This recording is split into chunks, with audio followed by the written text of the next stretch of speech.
Welcome to Dear Tay, You Got This, the show where transformation meets practical action. Join us each week as we dive into powerful tools and insights for leveling up your life. If you're ready to embrace change and explore the many sides of growth, you're in the right place. Our signature Trinity segment keeps gratitude, achievements, and dreams front and center, while every episode ends with a weekly challenge to spark real-life transformation.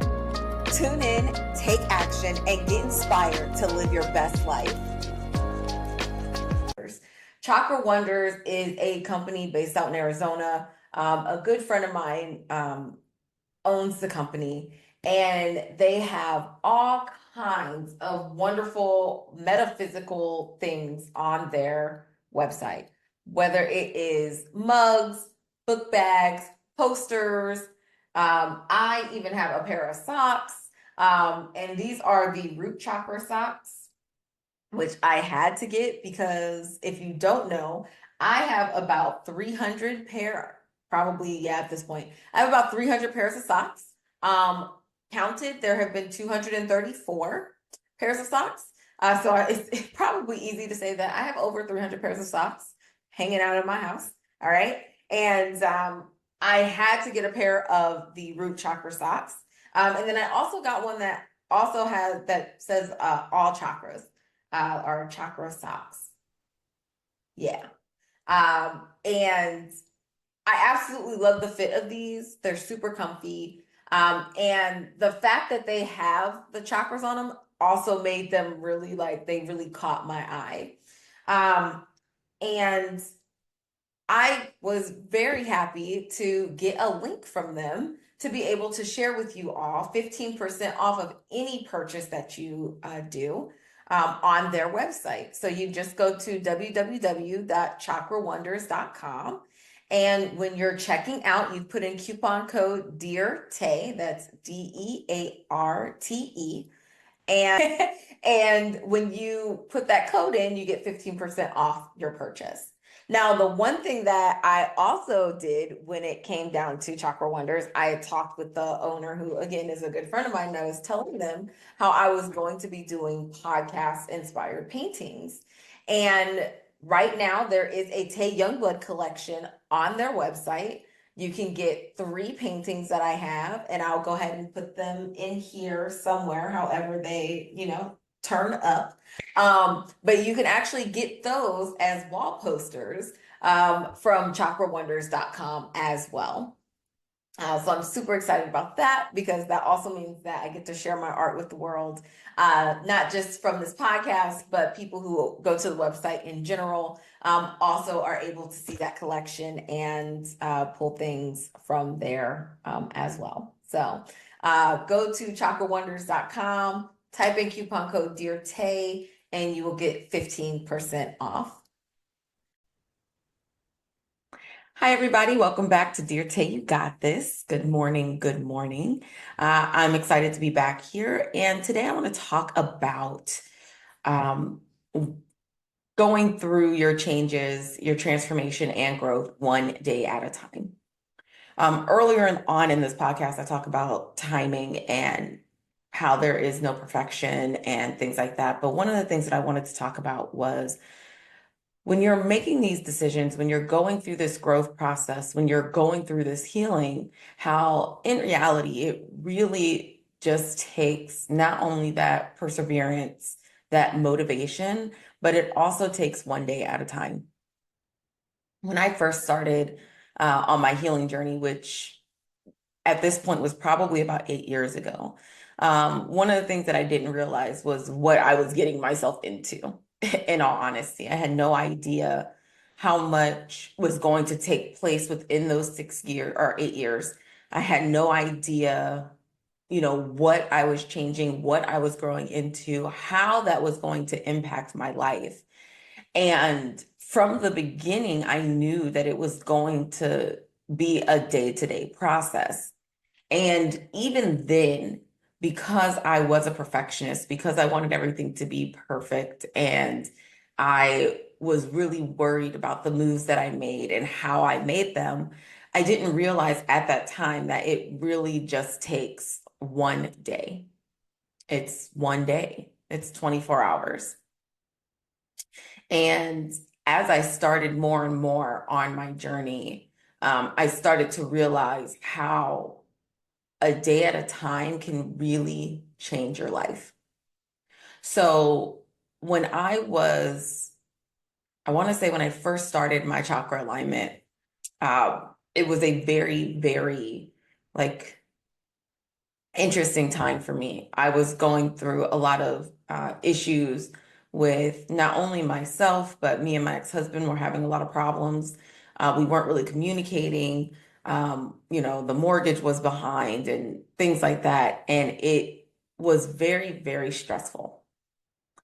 And it had been like that for a while, but I didn't really pay attention to what else was going on in my life because I was just like, let's go ahead and go into all of this. Let's be stressed out. And that wasn't a conscious decision, but let's be stressed out about every single thing that's going on. And that's basically what happened. Every single day, I was stressed out. I was stressed out about work. I was stressed out about life. I'd come home, I'd be stressed out. I wasn't spending time with my ex-husband because he was busy, things like that. And it just got to the point where I was just like, this has got to stop. Like something's got to give. And I had ended up finding the Journaling the Chakras book. And after reading the first page, like I was like, okay, this is for me. This is something that I need. And even at that time, I don't think that I realized that it was going to take one day at a time. I don't even think that I thought like, oh, okay, like this is an 8-week program, it's an 8-week self-discovery course. Like it's going to be 8 weeks. I thought of it always as the length of time of 8 weeks. And it was really interesting. I'm going to say that I was very naive to think that that it wasn't going to be a day-to-day thing, that I wasn't going to be putting in effort every single day. And that was going to matter more than the entire 8 weeks that I was going to be doing this program. So I remember the first day after reading that, I was like, okay, this is something that I need. And I read that first chapter and I was like, okay, we can do this. We can do the meditations. We can do the journaling, all of that. And after the first day, of me going through this program and journaling. Like I wasn't as like I wouldn't say I wasn't as regimented as I was that I am now, where I try to have one journal for each chakra, which is something that I do have, or that I have a specific place for my journal for that. Like there at the time, I just was writing wherever. And I remember after that first day, thinking, well, this should be interesting. I think this is going to be an interesting program. Um, and after that first week, I went into my second week, which was the sacral chakra. And I realized at that time, after I had meditated that first day, and it felt like all of my sacral chakra energy had shut down. It felt like I didn't have any desires. I wasn't really excited about a lot of things. I didn't have any thoughts of like intimacy or anything like that. I realized at that point, like, I think that my first thought was like, holy fuck, what did I do? Um, but also I was just like, trust the process. And I remember going through each day. And I think when I first started, my first thought was, okay, this probably isn't going to last long. It's probably just a fluke. Um, so with that, I had to take it one day at a time. There was no way of knowing when things are going to get back online, when my creative mind was going to get back online. There was no way of telling that.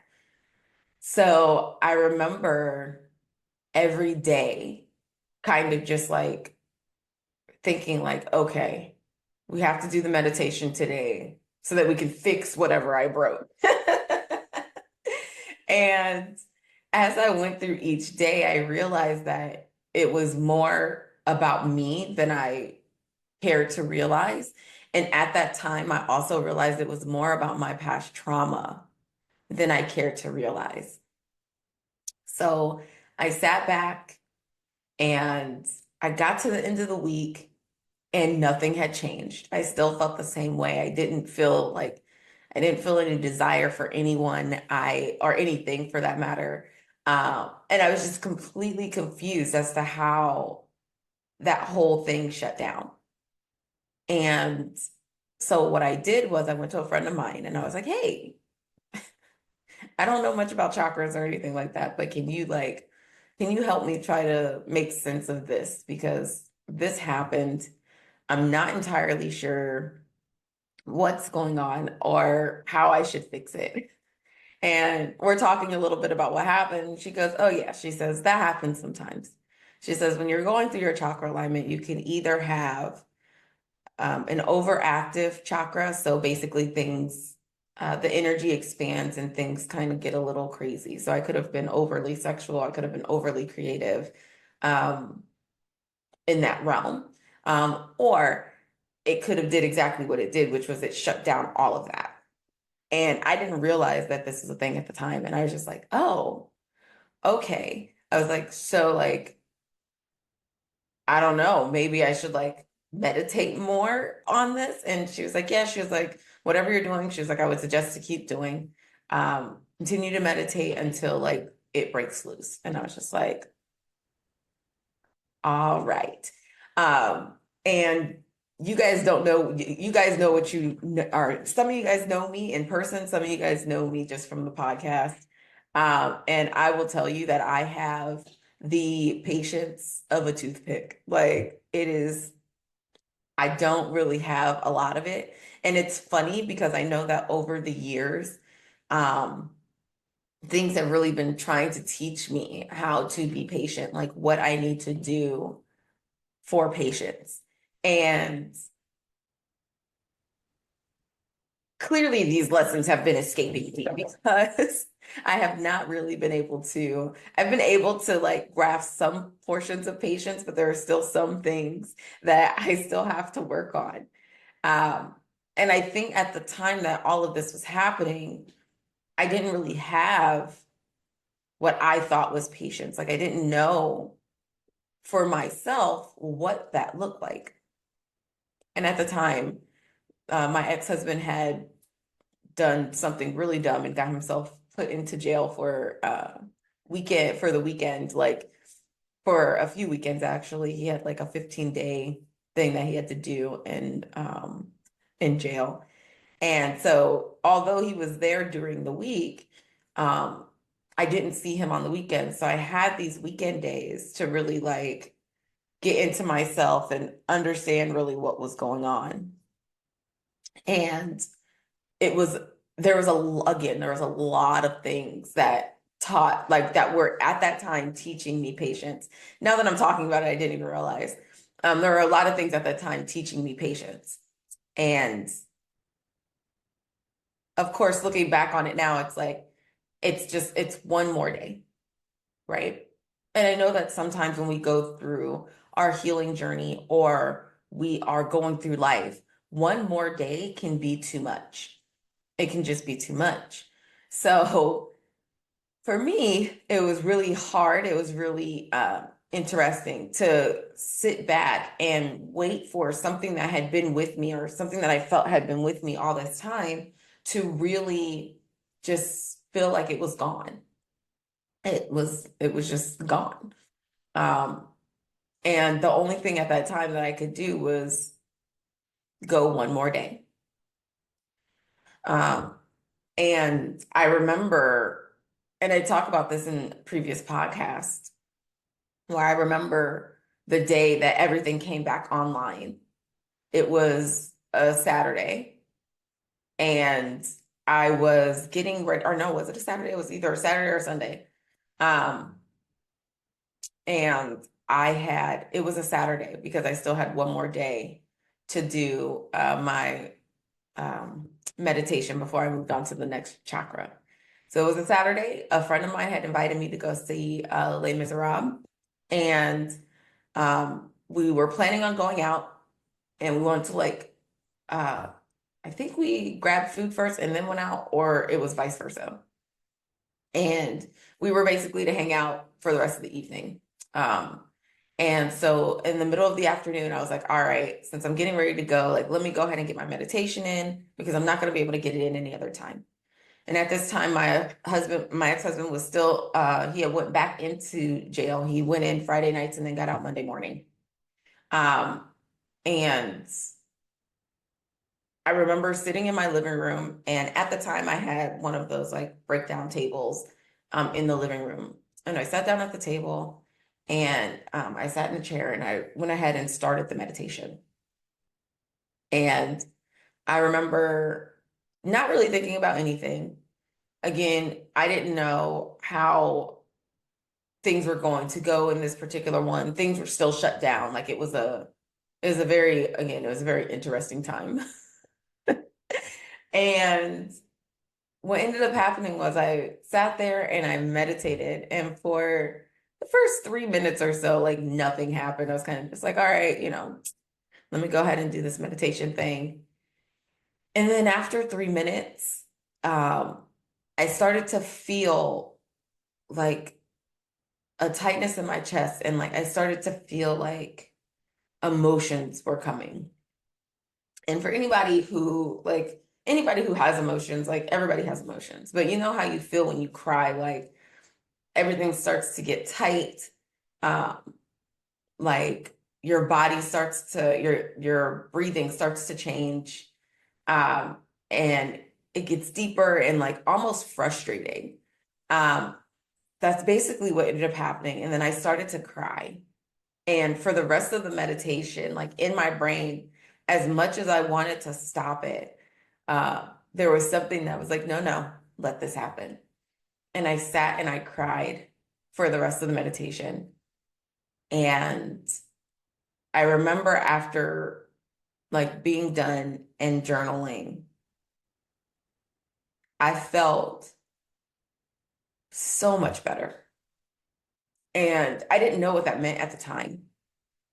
I was just like, all right, we got this. And I think I have the journal entry, and I think the journal entry explains how it felt like the crying that I experienced felt more like grieving. Like I have like many different cries, just like everybody. So you have like happy tears, you have sad tears, you have the deep sobbing, so like the grieving tears. Um, and then you have like angry tears. And then I'm pretty sure there's more tears that go into that. Um, but this was a grieving cry. Like I was grieving something. Um, and at the time I knew that I was grieving the loss, but I didn't know the loss of what. And later on became apparent to me, and that was later on within my chakra journey that I realized that it was me grieving the loss of my innocence as a child. And that was very interesting to me because I had never thought about that. I had never, I don't think actively at that time I was doing anything that was going to help release any traumatic energy that I had left over from the experience that I had as a kid.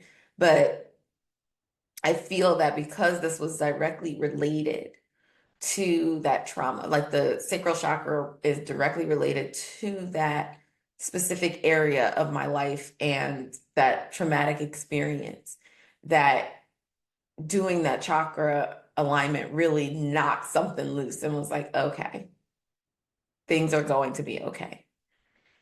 And even from then, I don't think I realized how much that specific situation was going to change my life.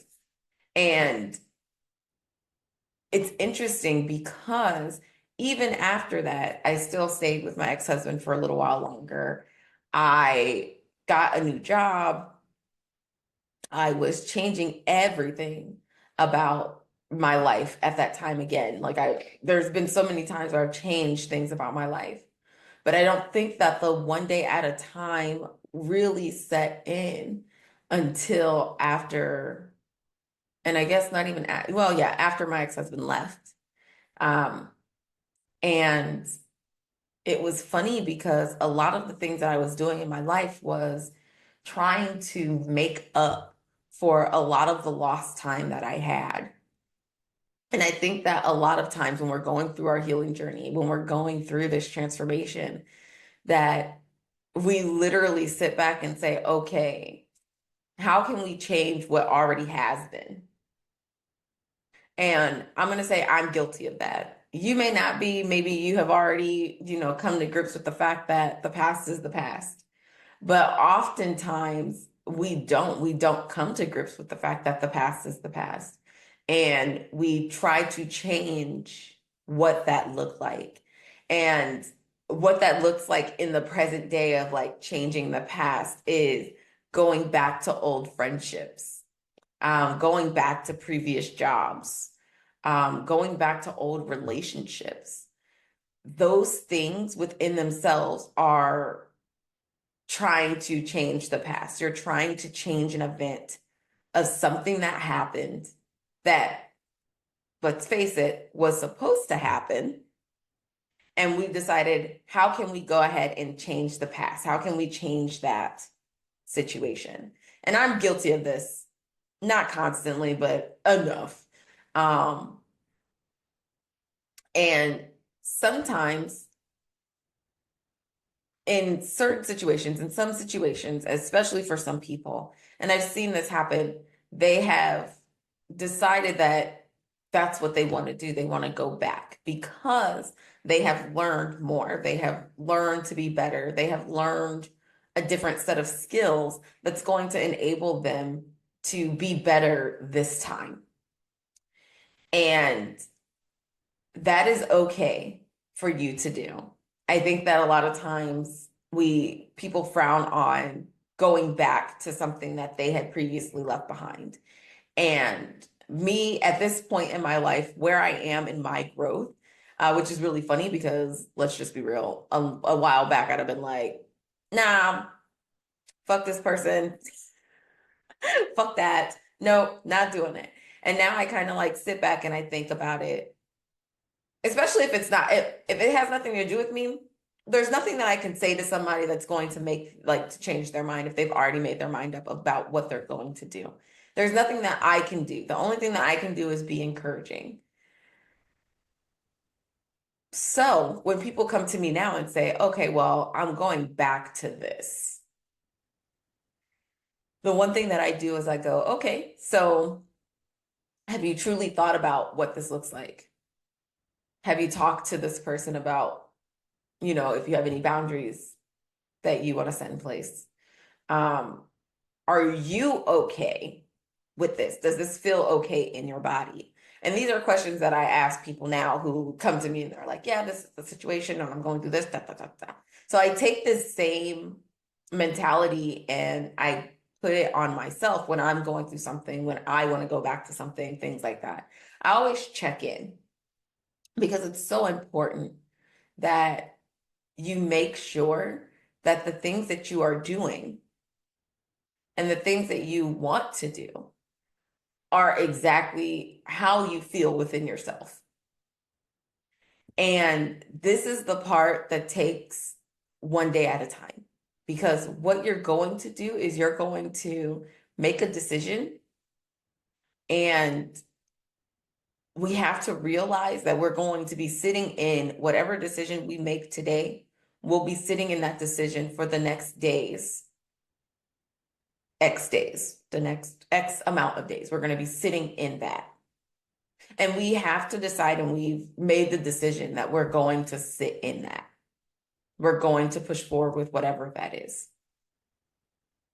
So I remember when I stopped drinking, when I started getting up super early in the morning, that the only thing that I had at that time was one day at a time.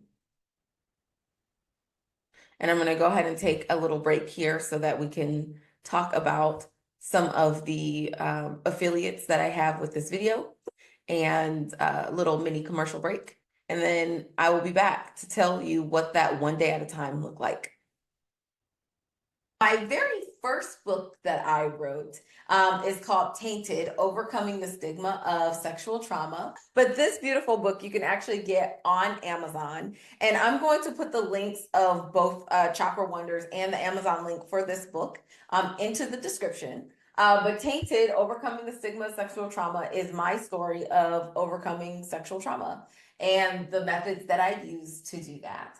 Um, as my first book, this actually took me 6 years to write because it was a very heavy book to write.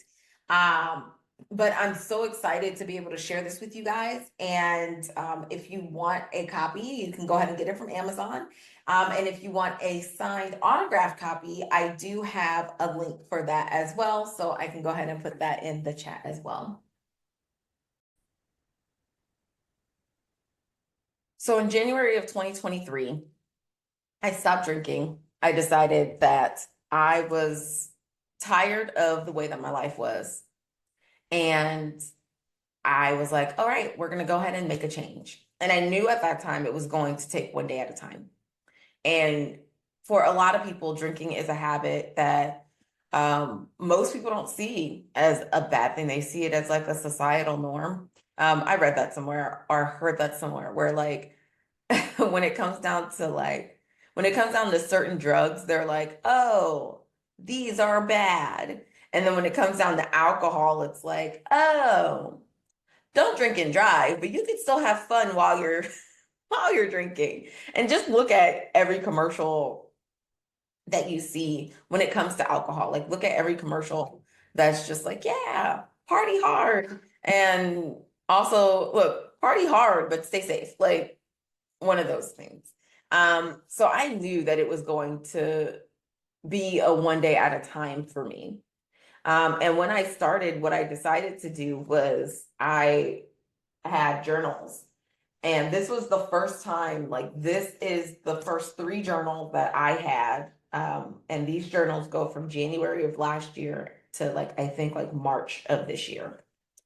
And what I decided to do was I was like, okay, while I'm on this journey, I'm going to journal as much as I can. And I'm going to keep it in one place. Um, and that way I can go back and I can look at it. And it's funny because to this day, I have not gone back and looked at these. I actually have them out because my plan is to go through them soon. But what I did was every single day, just about for like the first 3 months. I'm gonna say up until my breakup with one of my exes. I wrote in my journal every single day. Um, and this was my note to myself that it was going to be one day at a time. This was my note to myself that things were going to be one day at a time. And I don't think that at the time that I wrote in these journals that I knew that it was going to be so freaking hard to change because I just thought like, okay, like I'm gonna stop drinking. Um, it's not because I believe I'm an alcoholic. It is because I know that I've been angry. I know that I can't control my emotions. I know that I haven't had any like emotional regulation in a while. And I was addicted to how alcohol made me feel when it came down to certain circumstances. If I was happy, I was like, oh, yes, like I can, heighten this happy, or like I can celebrate with liquor. If I was mad, I was like, oh, I could definitely just drown out this this anger with liquor or sadness, whatever it was. Like I just felt like the way that it made my body feel, the way that it numbed me to the world, to the things that were going on, which has been happening over the years. Um, I felt like that was something that I needed to like redo. I needed a reset. Um, so the day before I stopped drinking, I was actually on the phone with a friend of mine and we were talking. I was like, yep, I'm going to be stopped drinking for like the next 90 days. And he was like, oh, I'll do it with you. And I was like, awesome. And he was like, yeah, right now I'm, um, drinking this bottle that I have left, blah, blah, blah, blah, blah. And I was like, you know what? I'm gonna drink with you. This was New Year's of 2023. This was the day of New Year's. I had already been drinking the night before. I went over to a friend's house. I was drinking over there, and then I was driving home, and I was like, "Yeah, I'm gonna get one more bottle. I'm gonna start the year by this being the last bottle." So I went and got a bottle of wine. I came home. We stayed on the phone for a few hours, and I drank a bottle of wine, my last bottle of wine for the year of 2023. And I remember going through that first day, and I remember coming home from that first day, and I was just like, I need a drink. I need a drink. Like, this is, even after the first day, like, it was hard because I was just like, my job was annoying me. The people on my job were annoying me. Um, People in my life were annoying me. And I was just like, dude, like, seriously, like, I just need a drink. But I was like, nope, we're not going to drink. So over the course of the months, what ended up happening was I realized that for me, it was really the action of going to the fridge or the liquor cabinet, which in my house is the pantry, grabbing a bottle of wine, liquor, whatever, and pouring me a glass. So what I started doing was I started going to the store and buying sparkling water because sparkling water was something that I drank while I was at the bar, only after I had already been drinking. But I was like, I need something that's going to like kind of like trick my brain in a way, but also just be like, we know that we're not getting drunk from this. We know that my emotions aren't going to change from this, but I need something to drink while I'm angry or while I'm sad. So I started getting ginger ale, I started getting sparkling water. And what I would do is in those times of being upset or needing a drink, I would take a wine glass, I would pour me some ginger ale or a sparkling water, and then I would drink it. And sometimes I was drinking it just as fast as I would have a shot. Sometimes I was sipping it slow, just depending on the day. And that was the beginning of the one day at a time for me. And I think that actually happened like within like a week or so of me not drinking. Like I was just like, I need a drink. And life is just so stressful. And I want you guys to know that there wasn't one day where I was like, oh, like I'm good every day from now on. Like, no, like this was a process. This was I made a conscious decision to stop drinking and to get up at 6 o'clock in the morning. So the next day, I got up at 6 o'clock in the morning. It was not fun. I got up at 6 o'clock in the morning, did whatever I was supposed to be doing, and then I went to work. I'd come home.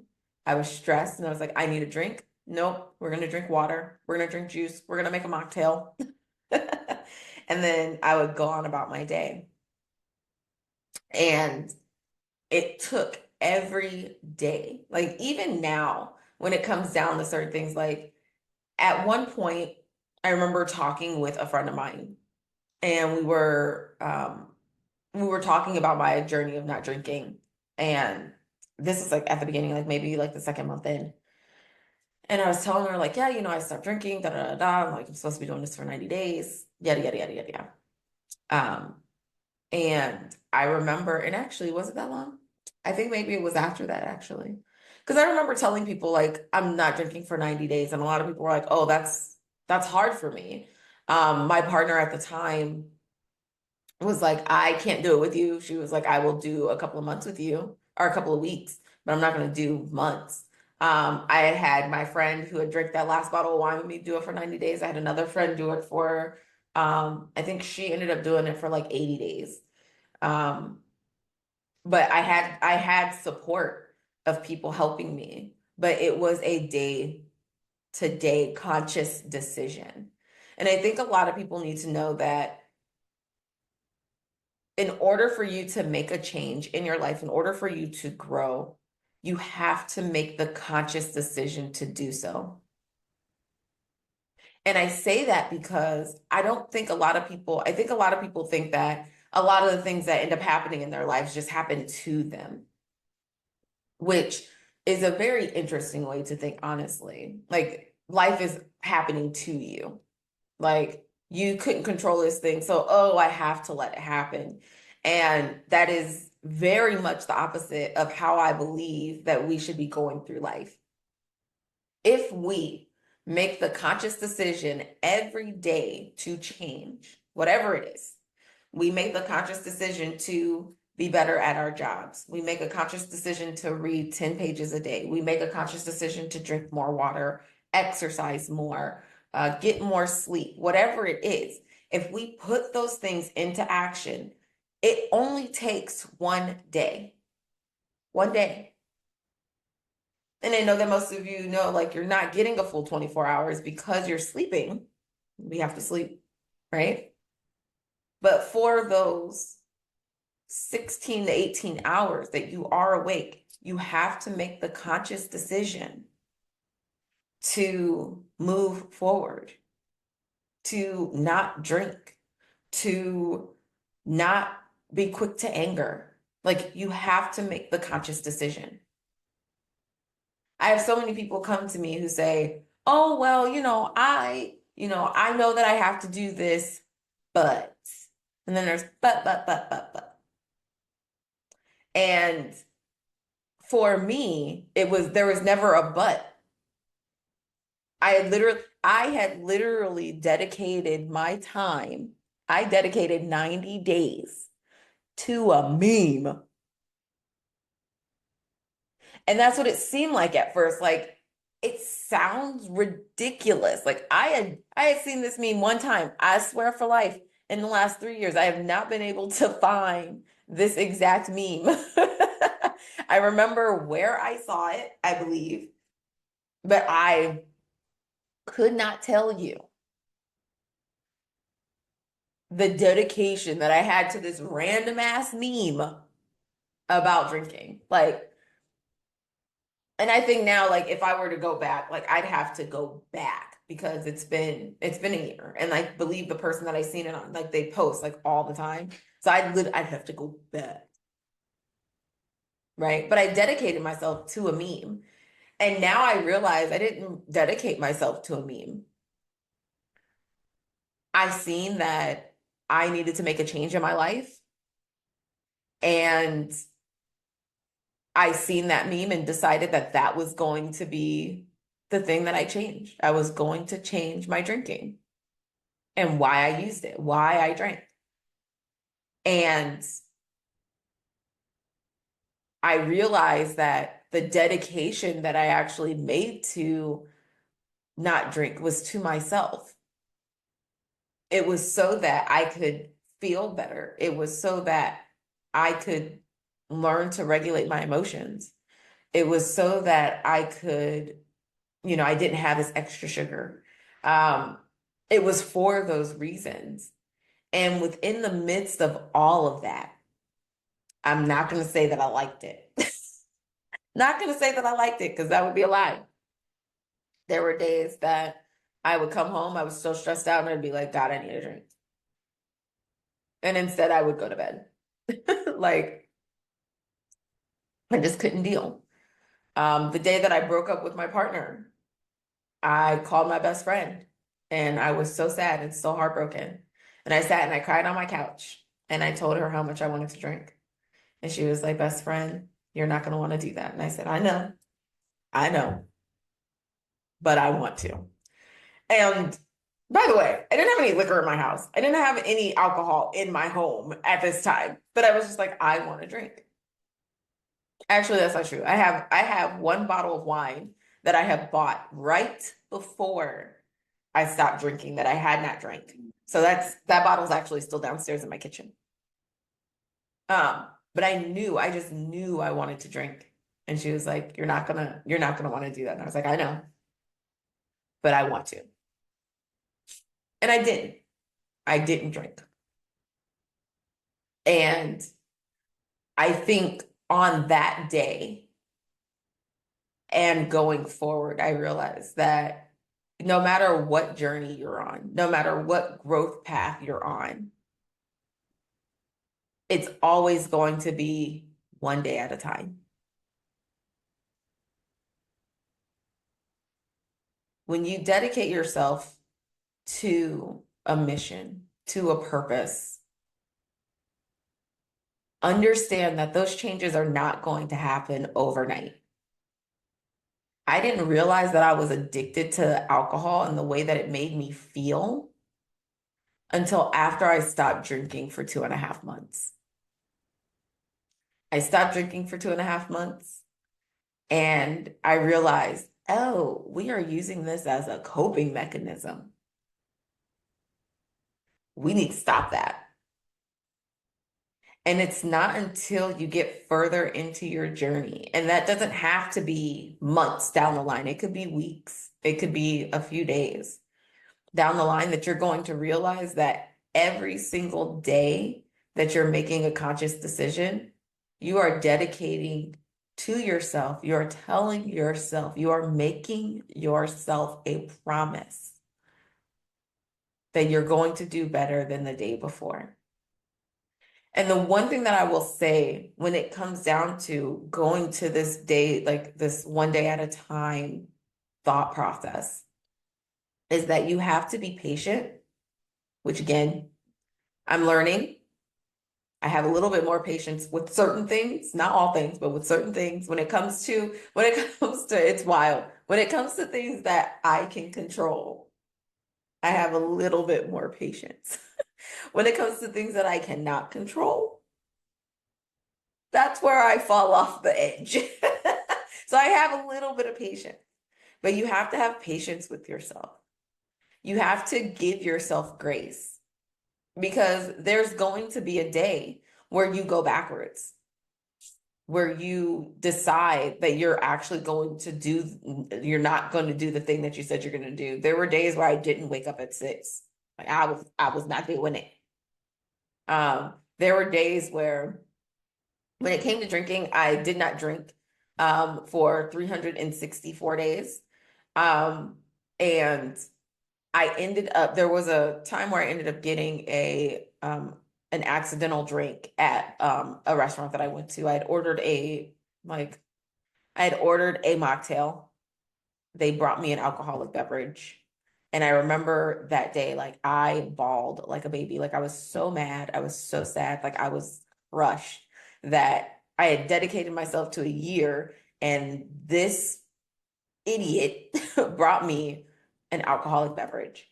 Um, and I had conversations with friends because I was so worried that this was going to like kick me off the horse, basically. I was like, oh, like the whole thing is done. The whole experience is done. And literally every single person that I talked to, every single person that I told about me having this drink that I did not order, um, everybody was like, did you mean to order the drink? Was your intention to get a drink? Of course, the answer was no. And they were like, well, give yourself grace. You didn't know. You wouldn't have ordered this drink by yourself. And after you found out that it was alcohol, you didn't drink more. I felt like that was important. I didn't even think about it like that. I didn't even think about how there are people who stop a habit or stop something that they are a habit that they're creating for themselves. They stop and then they don't go back to it. Like even now, like I set my alarm for 5:30. Sometimes I'll get up at 5:30, sometimes I'll get up at 6. It just depends on the day. But I did that for 3 months and then I stopped for a little bit. And then I ended up going back to getting up at like 6, around 6, depending on, of course, depending on how I feel in the morning. If I didn't get enough sleep the night before or anything, like I'm like, okay, well, we can give myself a little bit of leeway. But that still goes back to one day at a time. So I want you to remember as you're going through your growing journey, your healing journey, and you're changing things in your life, make sure that you pay attention to one day, the one day at a time. Again, that's the reason why I started writing in my journals. I wanted to capture what my day to day was, what my life was, how I felt, um, and just know that I took this challenge so seriously for the first 90 days, and then I extended it to a year, and I was so committed. And literally, it was just one day at a time. I made a commitment to myself to stop drinking. I made a commitment to myself. And that meant more to me than anything. So, what are you going to commit yourself to today? What are you going to decide that you want to stop doing or have to stop doing in order for your life to change? And I'm not talking about making these big, like, oh, I have to stop everything. Like, no, choose one thing that you have to stop today. Choose one habit that you have that you're like, this is no longer serving me. And take it one day at a time. I promise you, in a week, you're going to be like, screw this shit. The second week, you're going to be like, this is kind of okay. The third week, you're going to be like, screw this shit. It's going to be an up and down roller coaster. But I promise you, after that 90 days, you're going to look back at the last 90 days and you're going to be like, wow, I made this, and this change just by making this one change. And you're probably going to do what I did, where at the 90-day mark, you're going to be like, okay, maybe I can go a little longer. And that right there, in and of itself, is massive. So I want you to think about what habit it is that you want to change, what habit you are willing to take one day at a time for the next 90 days to make a commitment to yourself. And it can be big or small, doesn't matter. It doesn't matter. I want you to learn how to trust yourself again. I want you to learn you. I want you to learn how to commit to yourself again. Those things are so important when it comes to the life that we're living. And then I want you to keep a journal. And it doesn't, you can keep it on your phone, you can keep it wherever. But I want you to keep a journal of the day to day. And again, you don't have to write every day. You can write every other day. You can write once a week. However often you feel like writing, because I know that some people don't like to write. But write about it. Make sure that you keep track of what's going on, even if it's like a little habit tracker. Some people have those, like, calendar, didn't do this today, or I exercised today, or I went on a walk today, or whatever it is. Just to keep track of it. And then after 90 days, and actually do benchmarks. Do every 2 weeks, check in with yourself and see how you're doing. And I guarantee that doing a one day at a time thought process instead of I need to change this whole thing right now is going to set you up for more success than you ever thought that you would. So, as we end today's podcast, I want to talk about the Trinity. So, of course, with the Trinity, we are going to say something that we brag about. We're going to say something that we're grateful for, and we're going to say something that we desire. So, the first thing that I'm going to do today is I'm going to talk about a brag. I feel like I often start with a brag. But that's because I do. I was just telling somebody like, yeah, I don't, it's not really, it's just, it is what it is. I enjoy talking about myself. I enjoy talking about the things that I've accomplished. And on my podcast once a week is a way for me to do that. So guess what? We're gonna brag today. So I got a notification, maybe I think it was last week. I got a notification last week, after the last podcast went out, that I got 100 plays on my podcast, which is super cool considering I've been doing this podcast now since June. So that's 5 months that I've been doing this podcast. And I have averaged 20 plays a month, which is pretty sweet for myself. I mean, I think that that's actually really good. I don't think my last podcast got that many got that many plays, honestly. And I can go back to it and look at the analytics of it, but I don't think that it did. I don't think that I got that many views or listens. And I'm super proud of that. Like, one, I've been consistent with this thing for 6 months or 5 months, almost 6 months. Um, and I'm super duper proud of myself. Like, so freaking proud of myself that I was able to commit to doing my podcast every week.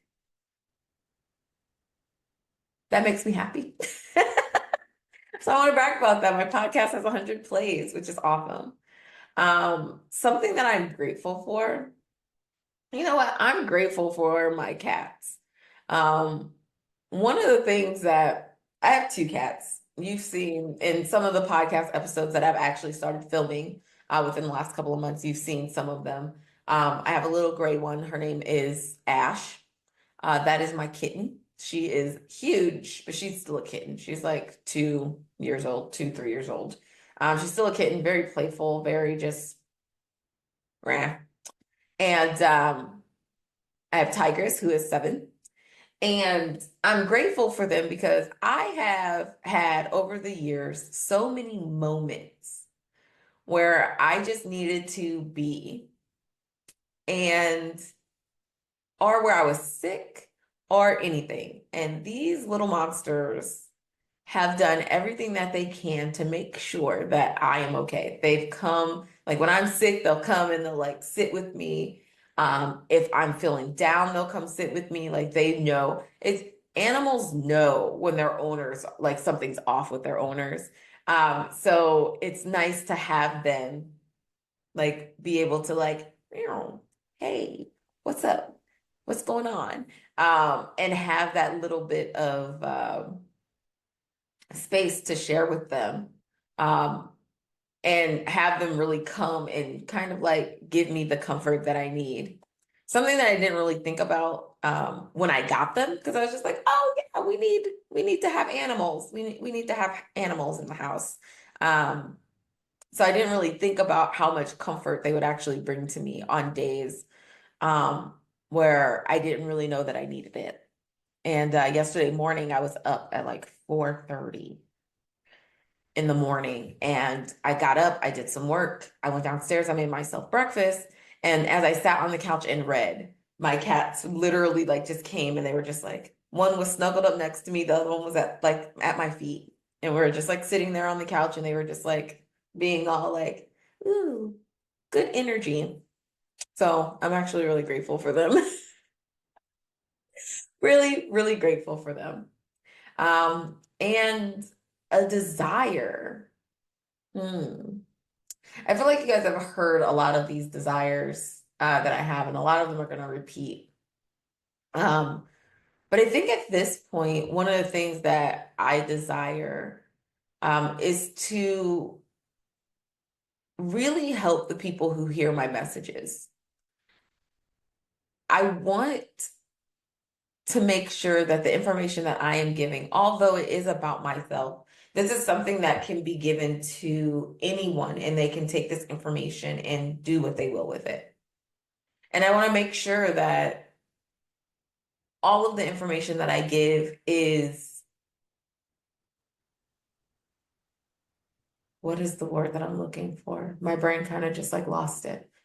I want to make sure that it's digestible. There you go. I want to make sure that the words and the tips and the stories and everything that I give is digestible so that once you have taken it in, you're like, yes, I do want to change. Maybe again, maybe it's not drinking right now, but maybe it's something else. And I want the information that I give to you to be so crystal clear, to be so, I'm ready to do this, that you literally just one day pick up whatever it is and you're like, all right, I'm committing to myself this day. And that's my desire, that you take from this podcast exactly what you need. Because why are you listening to this podcast if you're not here to learn something? My thoughts may not always be as cohesive as I would like. But what I will say is that there's some good information in here, whether it's the message that I'm talking about or whether it's the homework that you get. So I'm hoping that my desire is that everyone who listens to this podcast is getting exactly what they need and using the information that they are receiving from my podcast. I hope that you guys have a wonderful rest of the day, and I will talk to you guys soon. See you next week. Thanks for tuning in to Dear Tay, You Got This. If you enjoyed this episode, please leave a review, join our mailing list, and share it with someone ready for transformation. Stay connected with us on TikTok at Phoenix of Change, and catch our episodes on Apple Podcasts, YouTube, and Spotify every Tuesday at 10:30 a.m. Eastern Standard Time. Remember, one new habit is all you need to seek growth and transformation in your life. What will your new habit be? A big thank you to our amazing listeners and to Chakra Wonders for their support. Until next time, keep evolving and embracing change.